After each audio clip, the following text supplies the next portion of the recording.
നമസ്കാരം, എല്ലാവർക്കും രശ്മി സേര റെസിപ്പീസിലേക്ക് സ്വാഗതം. ഇന്ന് നമുക്ക് നല്ലൊരു ബീട്രൂട്ട് പച്ചടി എങ്ങനെയാണ് തയ്യാറാക്കുന്നതെന്ന് നോക്കാം. അതിന് വേണ്ടിയിട്ട് ഞാനിവിടെ 3 ചെറിയ ബീട്രൂട്ട് എടുത്തിട്ടുണ്ട്.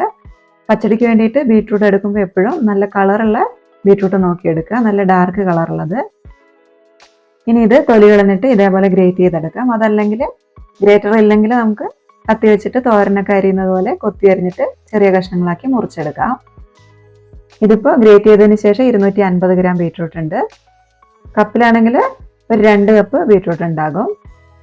ഇനി ഇതിനൊരു അരപ്പ് തയ്യാറാക്കിയെടുക്കാം. അതിന് വേണ്ടിയിട്ട് 3 പച്ചമുളക് എടുത്തിട്ടുണ്ട്, 1/2 ഇഞ്ച് നീളത്തിലുള്ള ഇഞ്ചിയും 1/2 കപ്പ് തേങ്ങയും 1/4 ടീസ്പൂൺ ജീരകം എടുത്തിട്ടുണ്ട്.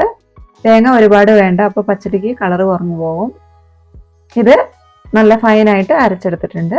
ഇനി വേണ്ടത് തൈരാണ്. കട്ടകളുണ്ടെങ്കിൽ അതൊന്ന് ഉടച്ചിട്ടെടുക്കുക. 1 കപ്പ് തൈരും കൂടി എടുത്ത് വെച്ചിട്ടുണ്ട്. ഇനി നമുക്ക് പച്ചടി ഉണ്ടാക്കാനായിട്ട് തുടങ്ങാം. അതിനായിട്ട് ഒരു പാത്രം അടുപ്പിലേക്ക് വെച്ചിട്ടുണ്ട്. ഇതിലേക്ക് 2 ടേബിൾ സ്പൂൺ വെളിച്ചെണ്ണ ഒഴിച്ചു കൊടുക്കാം.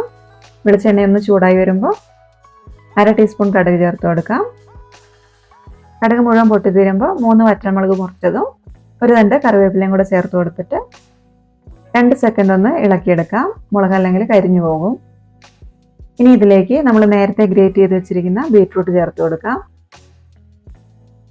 അതിന് കൂടെ തന്നെ ബീട്രൂട്ടിന് ആവശ്യമായിട്ടുള്ള 1 ടീസ്പൂൺ ഉപ്പും കൂടെ ചേർത്ത് കൊടുക്കുന്നുണ്ട്. ഇനി ഉപ്പ് ബീട്രൂട്ടിൻ്റെ എല്ലാ ഭാഗത്തേക്കും ആവുന്ന രീതിയിൽ ഒന്ന് മിക്സ് ചെയ്തെടുക്കുക. എന്നിട്ട് ഇതേപോലെ തന്നെ പാത്രം തുറന്ന് വെച്ചിട്ട് 1-2 മിനിറ്റ് ഒന്ന് ബീട്രൂട്ട് ഇളക്കി യോജിപ്പിച്ചതിന് ശേഷം ഇതേപോലെ ഒന്ന് തട്ടിപ്പൊത്തി വെച്ചിട്ട് നമുക്ക് അടച്ചു വെച്ചിട്ടൊന്ന് വേവിച്ചെടുക്കാം. ഫ്ലെയിമിൽ ഓയിലേക്ക് വെച്ച് കൊടുക്കുക. 5 മിനിറ്റ് ഇതേപോലെ ഒന്ന് അടച്ചു വെച്ച് വേവിച്ചതിന് ശേഷം വീണ്ടും തുറന്ന് നോക്കിയിട്ടൊന്ന് ഇളക്കി യോജിപ്പിച്ച് കൊടുക്കാം. ഇതിപ്പോൾ വെള്ളമൊന്നും ഒഴിച്ചിട്ടുണ്ടായില്ല, എന്നിട്ടും ബീട്രൂട്ട് അടിയിലൊന്നും പിടിച്ചിട്ടില്ല. നമ്മൾ എണ്ണ ഒഴിച്ചിട്ടല്ലേ വാട്ടിയെടുത്തിട്ടുണ്ടായിരുന്നത്. ഇപ്പോൾ ബീട്രൂട്ടിൻ്റെ പച്ച സ്വാദൊക്കെ പോയിട്ട് നല്ലൊരു മധുരമായിട്ട് വന്നിട്ടുണ്ടാകും. ഇനി നമുക്കിതിലേക്ക് നമ്മൾ നേരത്തെ അരച്ചു വെച്ചിരുന്ന തേങ്ങ ഇതിലേക്ക് ചേർത്ത് കൊടുക്കാം. തേങ്ങ അരച്ചപ്പോൾ ഒരു 1/4 കപ്പ് വെള്ളം കൂടെ ചേർത്തിട്ട് നല്ല ഫൈനായിട്ട് അരച്ചെടുത്തിട്ടുണ്ടായിരുന്നു. ഇനി ജാറിലേക്ക് കുറച്ച് വെള്ളം കൂടി ഒന്ന് ഒഴിച്ചിട്ട് 1/4 കപ്പ് മതിയാകും. അതും കൂടെ നമുക്കിതിലേക്ക് ചേർത്ത് കൊടുക്കാം. എന്നിട്ട് തേങ്ങ നന്നായിട്ടൊന്ന് ഇളക്കി യോജിപ്പിച്ചെടുക്കാം. 1 മിനിറ്റ് ഒന്ന് തേങ്ങ ചൂടാവുന്നവരൊന്ന് ഇളക്കിയാൽ മതിയാകും. തേങ്ങയിൽ നമ്മൾ അധികം വെള്ളം ചേർക്കാത്തത് കൊണ്ട് തന്നെ പെട്ടെന്ന് തന്നെ വെള്ളമൊക്കെ നന്നായിട്ട് വറ്റി വന്നോളും. ഇതിലേക്ക് 1/2 ടീസ്പൂൺ കടുക് എടുത്തിട്ട് അതൊന്ന് ചതച്ചിട്ട് ചേർത്ത് കൊടുക്കുന്നുണ്ട്.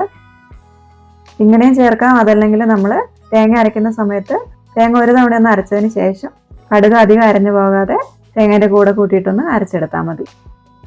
ഇനി ഇതിലേക്ക് നല്ല കട്ടിയുള്ള തൈര് ചേർത്ത് കൊടുക്കാം. 1 കപ്പ് തൈരാണ് ചേർക്കുന്നത്. ഫ്ലെയിം ഓഫാക്കിയിട്ടാണ് തൈര് ചേർത്ത് കൊടുക്കുന്നത്. ഇനി ഈ തൈരും കൂടെ നന്നായിട്ടൊന്ന് ഇളക്കി യോജിപ്പിച്ചെടുക്കാം.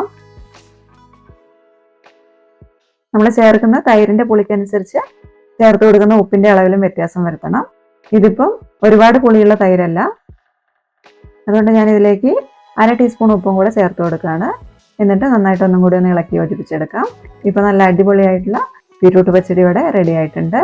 അപ്പോൾ എല്ലാവരും ഈ രീതിക്ക് ഒന്ന് ബീട്രൂട്ട് പച്ചടി തയ്യാറാക്കി നോക്കണം. എന്നിട്ട് നിങ്ങൾക്ക് ഇഷ്ടമാവുകയാണെങ്കിൽ നിങ്ങളുടെ അഭിപ്രായം ഒന്ന് കമൻ്റായിട്ട് അറിയിക്കണം. അതേപോലെ തന്നെ നമ്മുടെ വീഡിയോ ഒന്ന് ലൈക്ക് ഷെയറും കൂടെ ചെയ്യണം. കൂടെ തന്നെ ചാനലൊന്ന് സബ്സ്ക്രൈബ് ചെയ്തിട്ട് സപ്പോർട്ടും കൂടെ ചെയ്യണേ.